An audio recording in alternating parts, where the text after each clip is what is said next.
Before there were smartphones and social media, before cable news, before email, even before color television became the norm, America had something else. We had Sunday dinners on the porch, children racing down quiet streets, mothers hanging laundry on the line. Radios hummed Duke Ellington, baseball crackled over AM stations, and every home knew the voice of Walter Cronkite. It was 1968, and the world felt like it was teetering on the edge. And then, on April 4th, everything changed. Dr. Martin Luther King Jr., a preacher, a peacemaker, a father, was gunned down in Memphis.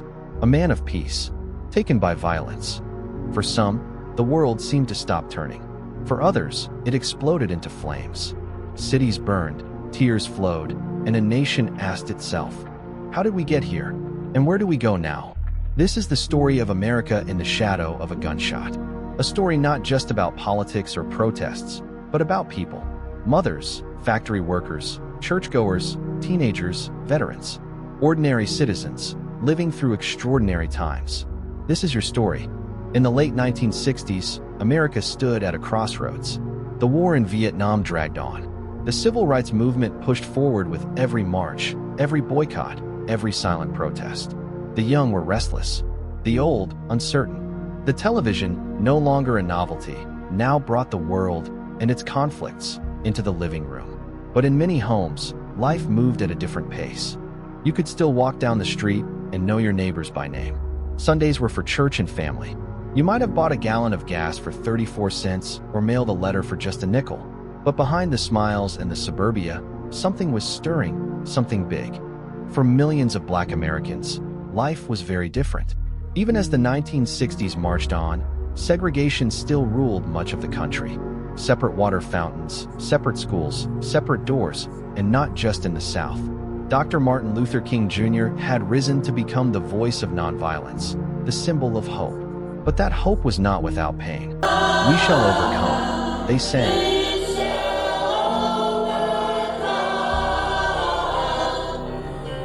What I think sometimes we unfortunately do is we try to separate this thing over here called the civil rights. But they were met with police dogs, tear gas, batons.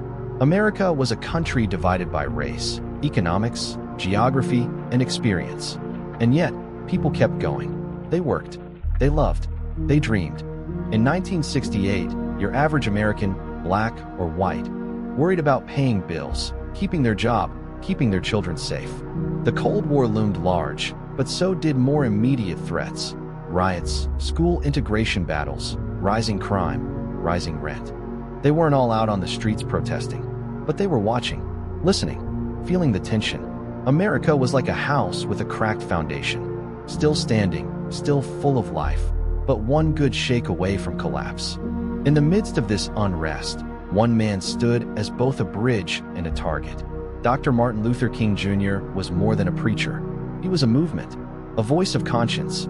From Montgomery to Selma, from Washington to Memphis, his sermons had stirred the souls of millions and challenged the hearts of many more. He wasn't a perfect man. He had critics. Even allies sometimes disagreed with his methods. But he stood for something bigger than himself, and he paid a heavy price for it. They weren't all out on the streets protesting, but they were watching, listening, feeling the tension. Itself into powerful, direct action. Now, this is what I try to teach in this struggle in the South, that we are not engaged in a struggle that means we sit down and do nothing.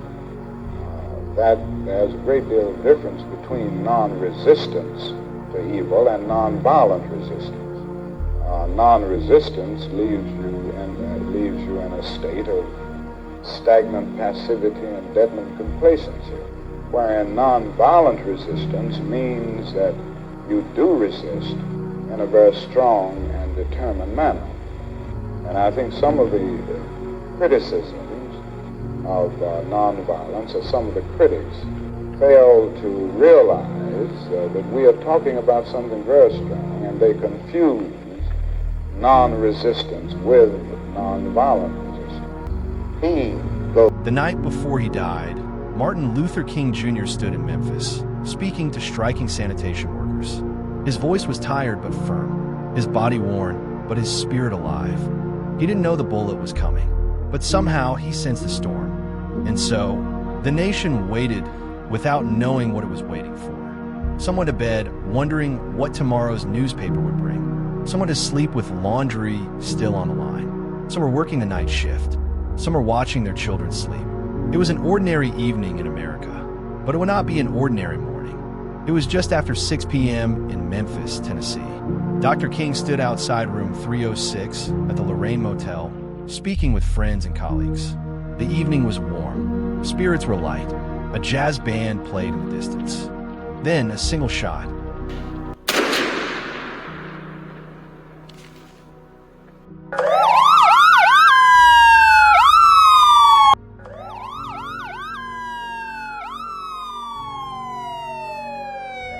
One bullet, one breath, 1 second in time, and a dream was shattered. Across America, radios crackled with the news. Families froze. In some towns, televisions were switched off in silence. In others, voices rose. Tears fell, and fire would soon follow. President Lyndon Johnson declared a national day of mourning. Flags were lowered, but in the hearts of many, rage was rising. Within hours, cities began to burn. Chicago, Baltimore, Detroit, Washington, D.C. People poured into the streets, some in mourning, others in fury. Protest turned to riot. Grief turned to chaos.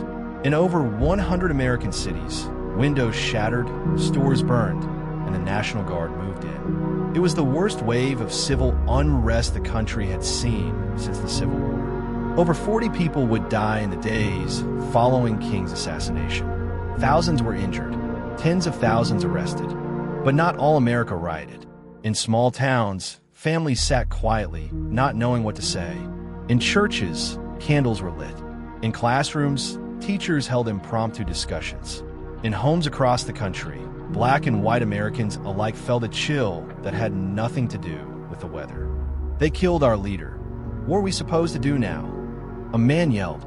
It was the worst wave of civil unrest the country had seen since the Civil War. Over 40 people would die in the days following King's assassination. Thousands were injured, tens of thousands arrested. For many children, it was the first time they saw their parents cry. The questions came. Why would someone shoot a man who preached peace? Was it because he was Black? Would there be a war? And the answers didn't always come easily. In classrooms across the country, teachers had to explain hate. Pastors had to explain loss. And mothers had to explain fear. For many white Americans, those not living the Black experience, the killing of Dr. King was more than a tragedy. It was a revelation. In the Black community, the mourning ran deeper than national headlines could show. It was like losing a father, a brother, a guide. The man who said, "Turn the other cheek," was taken by a man who aimed down a scope. On April 9th, the world paused. Dr. King's funeral in Atlanta drew over 100,000 mourners. Presidents, preachers, politicians. But most were ordinary people, sharecroppers, janitors, nurses, children, people who had believed in the dream. Coretta Scott King walked with strength few could imagine. The children clung to her sides. A mule-drawn wagon carried the casket, a final nod to humility and struggle. After the riots cooled and the funerals ended, Americans tried to return to normal. But something had changed. In the months after MLK's death, civil rights legislation accelerated. The Fair Housing Act was passed just days later. But the energy was different. Hope had a limp, optimism a scar. A teenager said in an interview in 1968 that they say, "Keep marching, but I don't know if it matters anymore." It was as if the dream had taken a bullet, too. For many Americans, the assassination of Dr. King wasn't just a political event, it was personal. It led to tense conversations at dinner tables, arguments, tears, silence, and in some cases, understanding. A retired teacher said in an interview in 1992 that, "It was the first time my white friends asked me what it felt like to be afraid in my own country." Small moments of connection, tiny bridges, sparks of empathy in a dark time. History books often mark April 4th, 1968 as an ending. But for those who lived through it, it was a beginning. Not of hope, not yet, but of questions. What do we do now?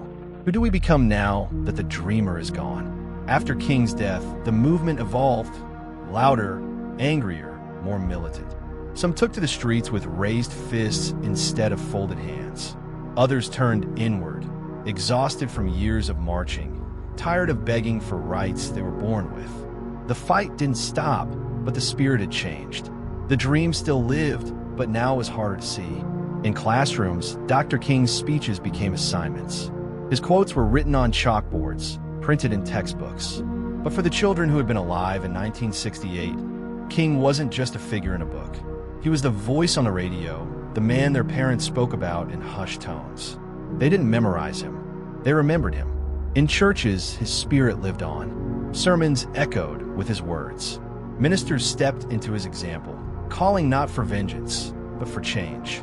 Southern pastors said in 1983, "We lost a leader, but we didn't lose the mission. We are still climbing that mountain." And on Sundays, when a choir sang, it wasn't just music, it was memory. Ordinary Americans carried the burden in quiet ways. In living rooms, fathers told their sons to keep their heads down when dealing with police. Mothers prayed longer before their children left the house. Grandparents watched the news with clenched hands. The pain hadn't passed, but life kept going. A retired bus driver said in an interview in 1990s, "We didn't stop working. We didn't stop raising our kids. But every time we saw another injustice, we thought, what would Dr. King say now?" Just days after King's assassination, Congress passed the Fair Housing Act. Some called it a victory. Others called it too little too late. Years later, in 1983, Martin Luther King Jr. Day was signed into law, the result of tireless activism, petitions, marches, and pressure. It took until the year 2000 for every state to recognize it. An Arizona protester said in an interview that, "We shouldn't have to beg to honor a man who changed the world." Time moved forward. Children became parents. Marchers became elders. And the dream, though battered, endured. The memories of MLK still remains afresh in the mind of the people. Elderly Americans today, the ones who remember the 1960s, carry the weight of two Americas, the one before King's death and the one that followed. Martin Luther King Jr. didn't just live in marches or monuments. He lived in family reunions, in school graduations, in interracial marriages, in open doors. Every time a neighbor extended a hand instead of fist, he was there. Every time a child of color believed they could be president, he was there. Every time a city said, "We will not go backward," he was there. Ask an elderly American today what they remember about April 4th, 1968, and they won't tell you where they were. They'll tell you how it felt. They'll talk about fear, about hope, about loss, about love, and they'll tell you what they've seen since. The marches, the milestones, the moments that would have made Dr. King proud. The bullet that took Dr. King ended a life, but not a legacy.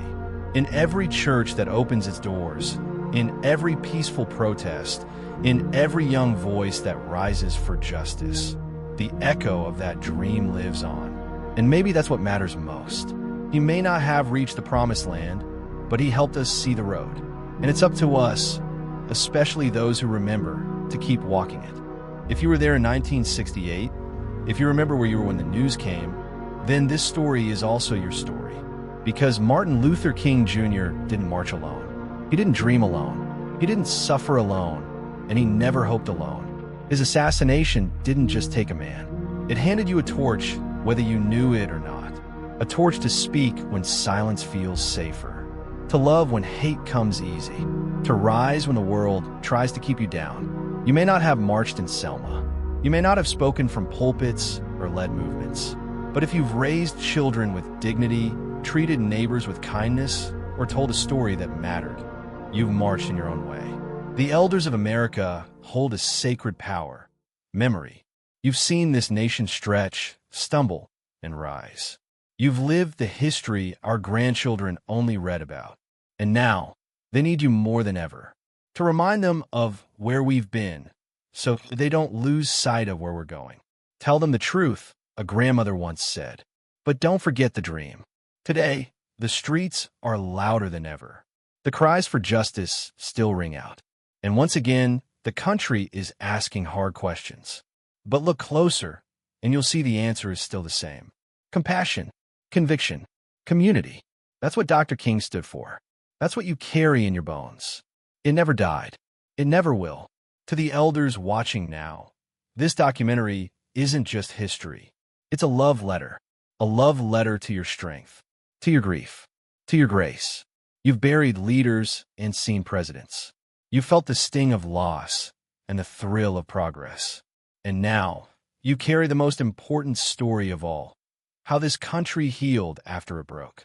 You are the keepers of King's legacy. And every time you share it, you help bend the arc a little more. He told us he had been to the mountaintop. He said he might not get there with us.